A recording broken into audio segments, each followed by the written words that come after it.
Hello and welcome to Channel's Book Club. I am Olakunle Kasumo. We've recently been looking at the making of a book. How are books created? Who are the professionals involved in creating a book? What are the processes involved in bringing a book idea to life? In line with that, we hosted Christina Lamba, an editor, transcriber, and entrepreneur, who explained the roles 7 professionals play in creating a book. She listed the writer, the editor, the proofreader, the illustrator, the book designer, the publisher, and the printer. But what happens next after the book is done? Surely, a book printed and left in a store somewhere is as good as useless because books have to get to readers and have to be read. 2 young ladies who specialize in book distribution joined us to discuss how books are and should be distributed to readers across Nigeria. Tobi Eyinade is a book enthusiast, distributor, and co-founder of Roving Heights, a book distribution company based in Lagos, Nigeria. Adanna Ogueri is the founder of Mobile Bookshop, a mobile platform that promotes, showcases, and distributes works of Nigerian authors. I found my chat with them enlightening. I hope you will enjoy it. Ada, Tobi, nice to have you on Channel's Book Club. Thank you for joining us. Thank you so much for having me. Thank you. Thank you. It's a pleasure to be here. Thank you. Who are book distributors? Last week I had a guest who took us through 7 professionals involved in creating a book. The writer, the editor, the proofreader, the illustrator, the book designer, graphics designer, the publisher, the printer, 7. Now, the book is created. It needs to be marketed and distributed and all that. So in my head, I thought we need to be talking to book distributors here to tell us what happens next. So generally speaking, what do you guys do? Okay, so basically when we talk about book distributors, I believe they are the intermediary between the publishing houses and the readers. So like you mentioned earlier, when you talk about a writer who decides that, oh, there's a particular idea, a concept that I really want to communicate to the world out there, you write, you submit your manuscript to the publishing house, and eventually your book gets out into a hardcover. Eventually, the set of people that help to get the book across to your readers or to the audience that you have in mind are the distributors. So a lot of times in Nigeria, so many publishing houses more or less take them out of the picture, so to speak. Most publishing houses rather want to go directly and get across to their audience themselves, which personally I feel. But I would have thought that it's publishers who are also part of the job of a publisher is to distribute a book.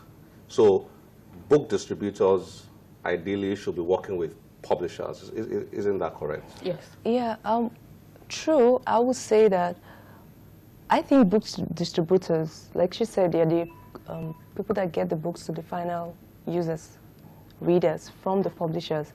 But I think the distributors should be independent from the publishers because publishers have not been doing good jobs. Okay. They have too many things at their hand, and taking that on alongside marketing, you're not getting it right.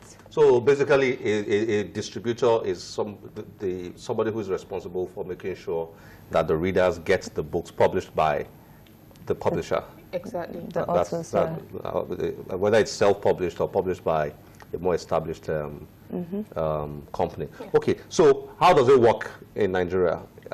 Is that a big sector? Is that a functional sector in Nigeria? Because one of the problems that authors or writers and publishers have mentioned to me several times is people out there don't get the books that are newly published and so on. And then a lot of readers call in and they say, oh, where can we get this book? How can we get this book? Maybe from Kaduna or from Benin or from Calabar, different parts of the country. So what's happening in that sector in Nigeria? Okay, like you made mention, you would agree with me that there are so many issues that saddle the book industry, especially in the area of distribution. First of all, I would mention that it's an industry that is still growing in terms of distribution, a lot of times we are just getting into the picture to help provide solution along the line of ensuring that the book gets to the right audience. So now, most publishing houses, because there are so many responsibilities they are saddled with, a lot of time it's pretty very difficult for them to get the book across to the audience, and ensuring that there's an even circulation of a book becomes a challenge. And then eventually there are other self-published authors who do not have reputable publishing houses to put their book out there, and you just perhaps have a book and you go to maybe somewhere in Lagos, have the book printed out, and after doing that you have piles of the book sitting somewhere in your room, you stare at it every day, and of what essence is writing a book when people are not reading it? And so that is where book distributors come in and more or less help in partnering with many of the self-published writers to get those books off them and ensure that they are evenly circulated across major parts of Nigeria and even beyond. So there are so many challenges, like I mentioned earlier, but gradually it keeps. One thing you'll notice in Europe is there are a lot of bookshops. And then there are a lot of supermarket chains. So a lot of those books are put into either those bookshop chains or those supermarket chains, making it easy for people to access, those books spread a lot, riding on those bookshop chains or supermarket chains. You don't have that in Nigeria. How many supermarket chains do we have in Nigeria, and how many bookshops do we have in Nigeria? What's your take on that? What have you observed as somebody who distributes books? Like I was going to, before you asked the question, I was just going to addition what you said. I was just going right there. The distribution, because of the logistics involved, we already have issues with logistics. And then we have this, like the supermarket chains you mentioned, that are there. We should leverage on these existing platforms. For instance, we have a known supermarket that's across the country. Okay. If it's like a policy, or if it's something that they can do to ensure that the books are in every shop, that's a very fantastic way to move these books. Make sure that every of the branches have. Currently they don't have, right? Oh no, they don't. They just have, it's imported, and they just have mini magazines. They don't have access for authors, especially local authors. They don't do books, which is sad, because that's the easiest place. And there are all sorts of things in those shops. They have all sorts of things, local, foreign, but for books, no books, for books. No avenues for books. So you see that as a problem, not being able to use either bookshop chains or supermarket chains. Yes, outlets chains for books. So how do you manage? I mean, how do you manage to distribute books in Nigeria? Okay, it's a lot to handle, if I must say, but like every typical entrepreneur in Nigeria, there are so many challenges that you have to face: infrastructure, power supply, and all that. Despite all of this challenge, we managed to survive, perhaps because of the dog's nest that is instilled in every typical Nigeria. A lot of times we've been trying to leverage on e-commerce. Online sites have been doing tremendous job in helping to get the book across to the right audience.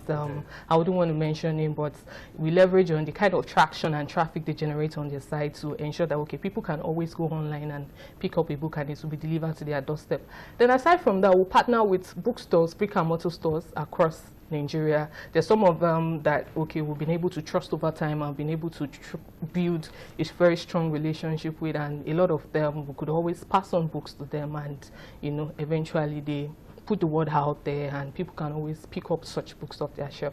So beyond the the challenge of, okay, logistics, ensuring that, okay, if you're in Lagos and somewhere in Kaduna or somewhere in Zamfara wants to get a book, because every Nigerian actually has a right to read, and he or she can always go online, order a book, and eventually you can always get it delivered to you.